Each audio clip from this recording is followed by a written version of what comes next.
had Amy Robinson write me and ask me, she's trying to do an hour Thai massage session and was having issue kind of fitting everything in. One of the things I want to reiterate is when I teach Intro Thai, the workbook is designed for like an hour and a half sequence. I continually push massage therapists to forge ahead to do hour and a half sessions. I think that an hour Thai massage is okay, but it's almost like putting a Band-Aid on a tumor. It's just not really what I want you to do long term. But at the same time, I respect the fact that you're dealing with clients who aren't familiar with your work. You're trying to figure out how to package it and sell it. You're dealing with quality client care. So the thing is, if you're working on a client and you've taken my Intro to Thai Massage class, you've gone through the free workbook, that sequence is easily an hour and a half. So then you have the challenge of like, how do you shorten it? And in the end, what I'm going to wind up doing is, if I'm working on a client, I'm going to use the leg work to work on their low back. And then I'm going to use the arm work to work on their upper back. And the reason I'm going to use the arm work, quote unquote, is because when I'm moving their arms around, I'm starting to access their upper back. So Josh is seated. But as I come in and work on him, let's say he's a client, I have to give you information about how to structure things in your session. If I've never worked with him before, it's really likely, you didn't learn this in Intro Thai, I'm just going to give you a little quick seated stuff. If he tells me, my upper back and my neck hurts, I have to go work on that first.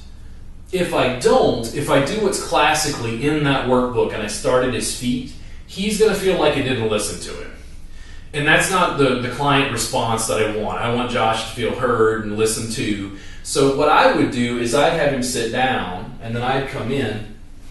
I'm going to drape his arm over my knee here. And this gives me this little handle so I can rock him back and forth and get some of this to open. It gets him to release and relax his spine a bit. I'm going to lean his head over and forward, creates a little space here. You notice that I drop my leg down because if I keep his arm craned up, it creates like a little pinch here, but if I give him some space, it just feels more comfortable.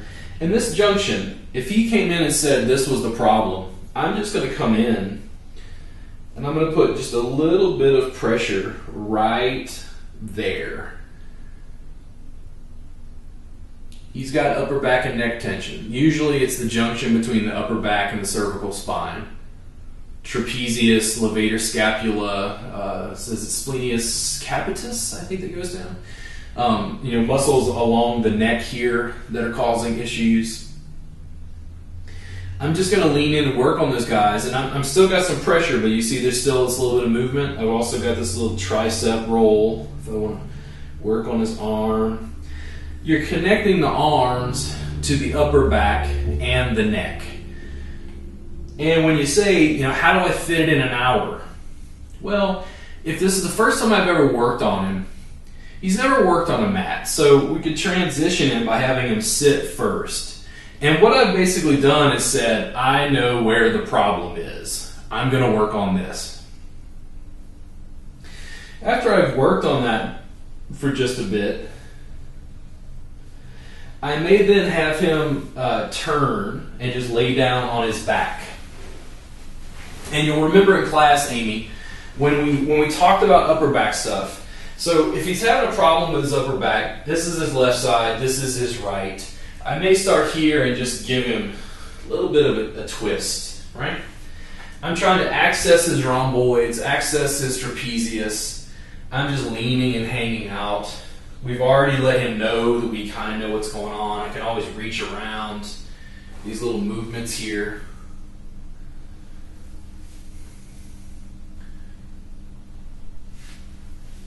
And then I can switch.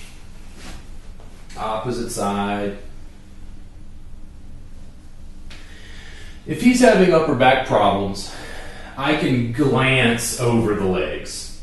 I can do some larger stretches and not have to go into any really detailed line work. It just kind of depends. You're really going to have to feel it out as you work with clients. You will learn more just from practice. But you just continue working on people and figure it out. It's a little bit like when you started in massage school. Like, how did you figure out how to take the sewage sequence? and do it in 30 minutes. Well, you took pieces of it, and you knew how it felt because you've done it again and again and again in school. The same thing happens with the workbooks that I write. People keep thinking that the workbooks are an end, like they do this sequence. And in the workbooks, if you read them, I keep telling you to destroy them. Because what you do is you're learning a basic like kata. You're learning a flow. You're learning how to punch, strike, kick, whatever that is. And then you spar. And that's where the improvisation happens. But that improvisation happens on top of, the incremental like learning that you've done. So again, if he's having upper back problems, you remember this guy? We cross him over and we're able to lift this up and work back here. If he's got upper back pain, you'll see I haven't worked on his legs at all. I've come right into here to work on this. Oh, that's good. And I'm just jostling him around. He's commenting on how good it feels. I've changed my body position a little bit just so you can see on the camera. So, this hand's just hanging out. I'm rocking him on my fingers. It's really cross-fiber friction at the paraspinal erectors. And then, same thing, opposite side. I could easily, just out of this piece, I could easily get 15 to 20 minutes out of that little bit of seated work and out of this. And if you're doing an hour, you've only got 40 minutes left. That's where I'd lead him through stretches in his legs, just mobilize those. You could turn him prone and do the pages where I'm finger pressing or palm pressing the back lines, working up towards something that looks like Cobra maybe. The sequences are not the end. Those sequences are just to get you started. My work is so improvisational that no two sessions are exactly the same. And in fact, my clients tell me that they really like the fact that, even clients that see me once a week, the sessions are 3 hours, but they still say that they can't believe that I'm able to improvise as much as I do. Because if Josh comes in next week and tells me his hand hurts, I may spend 20 or 30 minutes working on his hand and forearm. And the whole session is different because of that, because I started with that and then I move on to whatever else I think is immobile or restricted. So again, we went to where he was having problems. We know he likes this. We can see it on his face. I'm doing very little work. I'm able to talk to you while I'm working on him, getting the stuff moving around. I've addressed some of what's in his upper back, even if, let's say, we did the seated work and you really like that. I can work on his legs and glutes, palm press the back lines, fudge it a bit. I think, Amy, you'd also asked about sen lines and sen line theory. I don't interpret sen lines the way other teachers do. I have very specific ideas of what they are, but it's not Asian esoterica in any way. I think it's very simple, just matter of fact, areas of the body to work to release tension. Nothing really energetic about it in the sense of my work is moving towards pain science. It's moving towards what can actually be studied. I can tell you what I find in clinical experience, and what I find in clinical experience is people walk out completely pain-free and my bank account keeps getting larger. I want the science too, but resorting to like Asian esoterica just doesn't work for me. I'm not going to Thailand to learn the Thai secrets. I just don't think it works that way. It's like you got to do good body work on people and keep exploring. The reason the clients have a large rapport with me is because when Josh comes in and says he's having problems with his upper back, I work on his upper back. He knows that, I bust it. I do everything I can to make his session as good as possible. Now see, this is me. This is me improvising as I'm talking to you, because immediately I get into his right arm. He's got some issues with his right shoulder. We worked on some of these last night at Thai Massage Jam. And I'm coming in and lengthening this whole arm and shoulder, because as I moved him around, it felt restricted. This feels free, smooth. This way, restricted. And I'm helping him work through that restriction. And you're like, Robert, you didn't teach us that in class. Oh, yes. Yes, I did. I taught you the foundation that you're going to build your practice on because I taught you scales, and then you're going to keep growing. Don't feel stuck. Keep flowing and moving. If you're going to work on low back, so he said, he's having more upper back issues. If he was saying low back, I'm going to do the leg sequences. I'm going to put him in my holster. And here's the thing, people think I'm working on legs, and partially that's true. But also what I'm working by using the femur as a handle to access his pelvic bowl. What does that do to his sacrum? What does that do to his low back? His entire sacrum moves. We're softening and loosening his lumbar vertebra, but not touching there. And that's why the work is so effective, because muscles cause movement. We're using movement to unwind those muscles. That's why it works so well. It's exceedingly, exceedingly simple. I can give him a little helicopter there. If he's having problems with his low back, that's what I'm going to go into.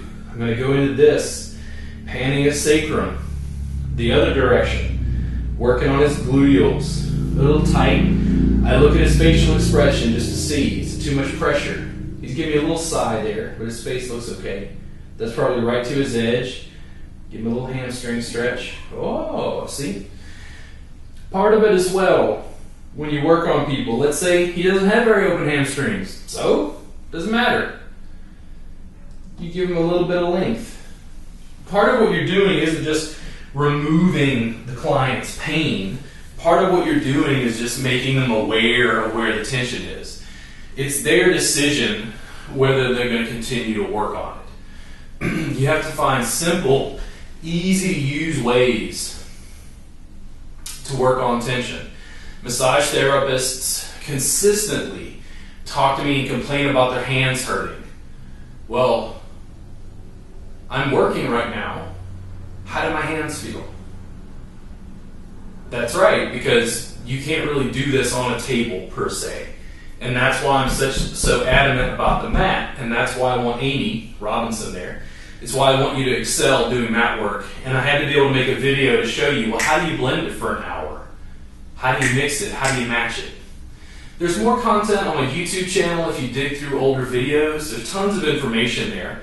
Also, I'm going to continue to produce content. So just like Amy Robinson wanted me to shoot this video, I'm happy to shoot videos if you have questions. If you're a student and you have questions about something, just ask me and I can produce video content to answer that question. Nothing that I do is a secret. It's just a challenge to put out information in a way that you can absorb what I'm talking about. Now I'm working on his gluteals. This is totally hands-free. His entire lumbar spine starts to move. And if you look at his body, even his neck is starting to move. Because I'm using his body, in a sense, against him. It's like grabbing his leg and shaking him out so that even his neck starts to unwind and move. When you're trying to take a sequence that I gave you and break it down into smaller pieces, typically if you're going to work on low back stuff, you're going to be doing things with the legs. If you're going to be working on upper back stuff, you're going to be working with the shoulder blades and then opening the chest. Those are the two general things that we also cover in the table tie workbook. At the back of the table tie workbook, I wrote that specifically for massage therapists who work on a table who need better options. In that workbook, there's a sequence breakdown. And page by page, I give you a sequence where I chop it up into smaller pieces. And I say, if the person has upper back pain, you have 15 minutes, do these pages.